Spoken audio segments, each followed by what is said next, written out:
बिस्मिल्लाहिर्रहमानिर्रहीम। अस्सलाम वालेकुम। बहार रमज़ान के साथ मैं हूं आपका होस्ट नुमान यूसुफ। सामिन मोहतरम, रमज़ानुल मुबारक का ये जो मुक़द्दस महीना है ये अपनी बरकतों को, रहमतों को लिए चल रहा है और अल्हम्दुलिल्लाह आज हमारा जो सेगमेंट है वो ज़कात के ऊपर जो है उसका हमारा अहम मौजू है।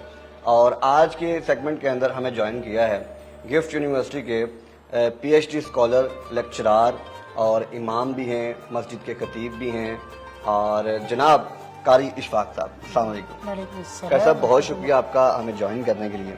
कर साहब, आपको पता है कि हमारे पाकिस्तान के अंदर, दूसरे ममालिक की दुनिया, पूरी दुनिया के अंदर जब रमज़ान मुबारक का महीना आता है तो ज़कात के ऊपर जो है ना वो बड़ी उसके ऊपर बड़ी नज़र रखी जाती है और लोगों के अंदर तकसीम भी की जाती है।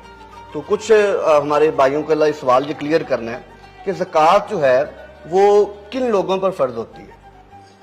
बिस्मिल्लाहिर्रहमानिर्रहीम। नुमान साहब, बहुत शुक्रिया आपका, आपने अपने इंटरव्यू में मुझे दावत दी अपने प्रोग्राम में। बहुत शुक्रिया जी, ज़कात के हवाले से हमें कुछ चीज़ें समझनी हैं कि सबसे पहले हम ये समझ लें कि ज़कात के माना क्या है। तो ज़कात के लफ्ज़ी माना पाक करने के हैं या बढ़ाने के हैं।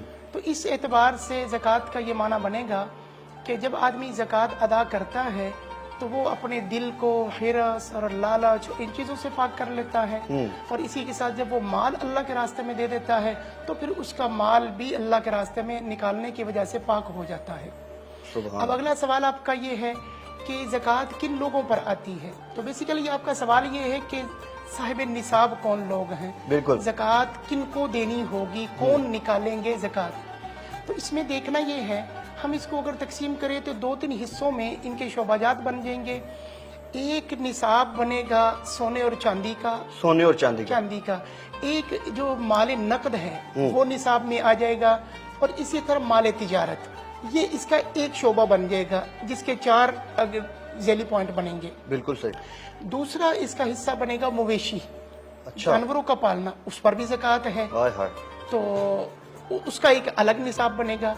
और तीसरी चीज आती है जो हमारे पास जमीन है, जमीन अर्ज है, तो उस पर जो ज़कात है उसका फिकी जुबान में नाम तो उसका उशर है, हकीकत में वो जमीन की ज़कात ही होती है। अच्छा, अब हम वापिस आते हैं, हर वो शख्स जो मुसलमान है, आकिल है, बालिग है, आज़ाद है, साहिब निसाब है, तो उसके माल में से 2.5 यानी 2.5% के एतबार से साल में एक बार ज़कात निकालना फर्ज होगा। यानी कि इसका मतलब है कि अगर आपके पास 1 लाख रुपए है तो उसका 2.5 2,500 रुपया हुआ जी। लेकिन हमने देखना ये है कि क्या 1 लाख रुपया वो ज़कात का निसाब बनता भी है कि नहीं। बिल्कुल सही जी।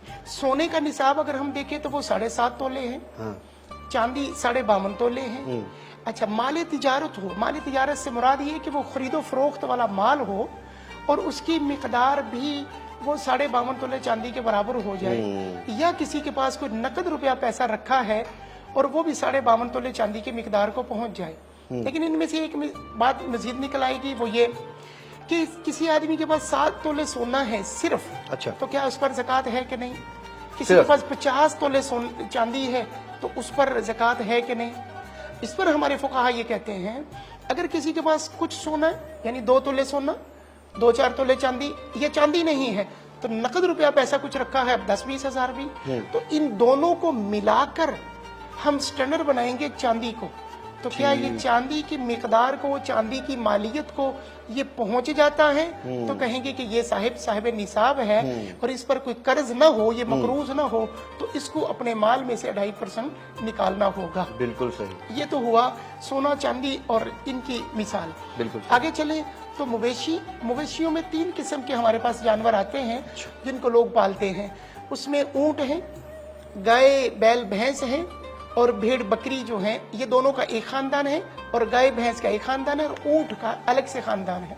सही। ऊंट अगर किसी के पास 5 हों और वो 5 भी इस तरह के हों कि साल का अक्सर हिस्सा वो बाहर से चर कर आते हों यानी चुग कर आते हों, उनका मालिक उनको घर में बांध कर अपने डेरे पे न खिलाता हो, यानी मालिक का खर्च कम हो। वाह जी वाह। यानी शरीयत ने इस बात का ख्याल रखा कि आदमी का खर्च कम हो, बाहर से वो फ्री में खाकर आए, तो फिर 1 साल गुजर गया, اب ان 5 اونٹوں پر اس کو کہیں گے یہ صاحب نصاب ہے، 1 سال گزر گیا تو اس کے جواب میں اس کو 1 بکری زکوٰۃ میں دینی ہوگی۔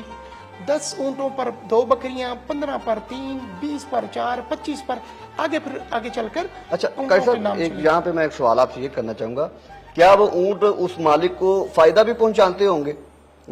سامان ایک جگہ سے دوسری جگہ لے جانے کے لیے، یا اس میں سے کوئی اس کی ایک اونٹ نہیں ہے وہ دودھ دیتی ہو، اس کا دودھ بیچتا ہو، یا کہ صرف اس نے اونٹ پالنے کے لیے بس رکھے ہوں؟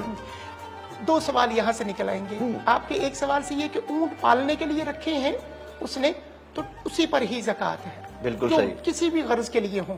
لیکن اگر وہ اونٹ تو اس لیے رکھی ہیں، اونٹنیاں رکھی ہیں، اور اس کا وہ دودھ بھی بیچ رہا ہے، تو اب اس کا جو دودھ ہے اس کی انکم دیکھیں گے، وہ بھی مال تجارت ہوگا۔ بالکل صحیح، مال تجارت اگر وہ 52.5 تولے کو پہنچے گا تو اس پر بھی زکوٰۃ لازم ہوگی۔ 52.5 تولے 52.5 تولے نہیں، یہ چاندی کی بات نہیں ہو رہی، یہ اونٹ کا نصاب 5 اونٹ ہی ہیں۔ بالکل صحیح، لیکن اگر وہ مال تجارت ہے، خرید و فروخت والے، تو پھر وہ 52.5 تولے ٹھیک، چاندی کی مقدار کو درست، اسی طرح گائے بھینس ہے تو وہ 30 ہوں، ٹھیک ہے، 30 اور 6 ماہ سے زیادہ ٹائم باہر چک کر آئیں، ان کو ہم فقہی زبان میں سائمہ سین کے ساتھ سائمہ جانور جو 6 ماہ سے زیادہ ٹائم باہر سے چک کر آتا ہو، اس کا مالک اسے باندھ کر بہت کم کھلاتا ہو، تو 30 گائے بھینس ہو جائیں، یا خالی بھینس ہو جائیں، یا خالی گائے ہو جائیں، یہ نر ہو جائے، یہ مادہ ہو جائے، کچھ بھی 30 کا عدد ہے، اس میں چھوٹے بڑے ملا کر، تو اس پر 1 سال کا جو گائے یا بھینس کا بچہ ہوگا، جس کو طبیعن یا طبیعتن کہتے ہیں فقہی زبان میں، وہ دینا ہوگا۔ پھر اس طرح 45 پر جا کر وہ 2 سال کا ہو جائے گا۔ بالکل صحیح، یہ سلسلہ اس گائے بھینس کا ہوگا۔ تیسری چیز اس میں بھیڑ بکری ہے، یہ ان میں بھی نر اور مادہ جو بھی 40 کی مقدار تک تو کوئی زکوٰۃ نہیں ہے۔ 40 کی مقدار، 40 جب 40 پورا ہو گیا تو پھر 1 سال کا بکری کا بچہ یا بھیڑ کا بچہ وہ دینا ہوگا۔ شرط وہی ہے کہ یہ 6 ماہ سے زیادہ باہر سے چک کر آتے ہوں۔ یہ تو ہو گئے اس کا پہلا پارٹ۔ اب دوسری طرف چلتے ہیں کہ جانوروں کا بھی ہو گیا، تو تیسرا زمین کی طرف۔ زمین ہمارے پاس 2 قسم کی ہوتی ہے، عشری زمین جس کو کہتے ہیں، یا تو وہ زمین ہے کہ جس کو اس کا زمین کا مالک ٹیوبل کے ذریعے، نہر کے ذریعے یا پیٹر وغیرہ کے ذریعے خرچ کر کے اس کو سیراب کرتا ہے۔ بالکل صحیح، دوسری زمین وہ ہے کہ جس کو مالک صرف ہل چلاتا ہے، بیج ڈالتا ہے، بارش اور پانی کا سارا انتظام اللہ رب العزت فرما دیتے ہیں، جس کو سیرابی زمین کہتے ہیں ہم، یعنی جس کو مالک خود سیراب کر رہا ہے نہروں کے ذریعے، اس میں عشر ہے۔ عشر کا مطلب ہے کہ 20 روپے میں سے یا 20 من میں سے 1 من دینا ہوگا۔ کیوں کہ اس میں آدمی کا خرچ زیادہ ہے، شریعت نے اپنا حصہ نصف کر دیا، ہاف کر دیا۔ اور وہ زمین کہ جس پر انسان کی صرف محنت لگی ہے ہل چلانے تک، بارش وغیرہ کا انتظام اللہ نے کیا، اس کو کہتے ہیں بارانی زمین۔ بارانی زمین، پہلے والی کو کہتے ہیں سیرابی زمین اور دوسری والی کو کہتے ہیں بارانی زمین۔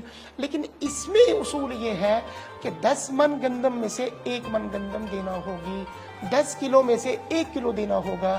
یعنی خرچہ کم ہے تو شریعت حصہ زیادہ لے گی، اگر بندے کا خرچہ زیادہ ہے تو شریعت اپنا حصہ کم لے گی۔ ٹھیک ہو گیا، بہت شکریہ قاری صاحب، آپ نے بڑا اچھا جو ہے زکوٰۃ کے اس سوال کو ایکسپلین کیا ہے۔ سامعین محترم، زکوٰۃ کا جو معاملہ ہے یہ بڑا حساس معاملہ ہے۔ اگر آپ کو معلوم نہیں کہ آپ کا جو مال ہے یا آپ کا جو زمینی جائیداد ہے وہ اس کے اوپر کتنی زکوٰۃ بنے گی، تو ایز سون ایز پاسبل جو ہے اپنے قریبی علماء کرام سے رابطہ کریں، ان سے بات چیت کریں، تاکہ آپ کے زکوٰۃ کا جو مسئلہ ہے وہ حل ہو سکے۔